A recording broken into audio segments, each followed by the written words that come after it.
In a quiet village nestled among green hills, there lived a small, golden-furred dog named Bruno, whose loyalty outshone the sun. He was the constant companion of an elderly man named Hari, who had rescued him as a trembling puppy from the roadside many years ago. Since then, the two had been inseparable.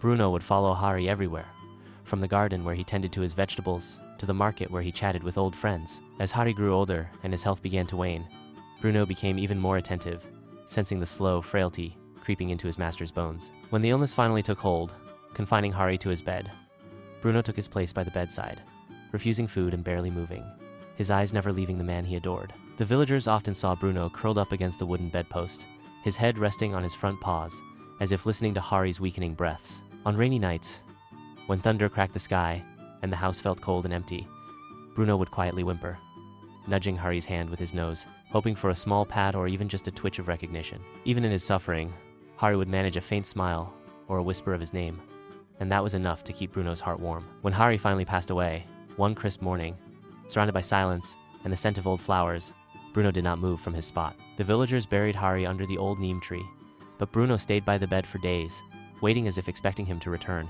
Eventually, he made his way to the grave and lay there, tail still and eyes closed, as though guarding it. Seasons changed, and though others tried to feed and adopt him, Bruno would return each evening to the same spot near the grave, a silent sentinel of love and memory. Children would bring him bits of roti, and he would accept it gently, but never with the eager joy he once had. Rain soaked his fur, winter chilled his bones, and yet he endured it all, bound by a bond that even death couldn't sever. People said they sometimes saw him staring into the distance, ears perked, as though he still heard Hari's voice calling him home. And when one winter morning, Bruno was found lying still by the grave, his body peaceful and his eyes closed, as though in sleep, the villagers buried him beside Hari, believing without doubt that two best friends had finally reunited beyond the veil of life. To this day, the tale of Bruno's love lives on in hushed stories told by firesides, a gentle reminder of how deeply a dog can love, and how even in silence and stillness, devotion speaks louder than words ever could.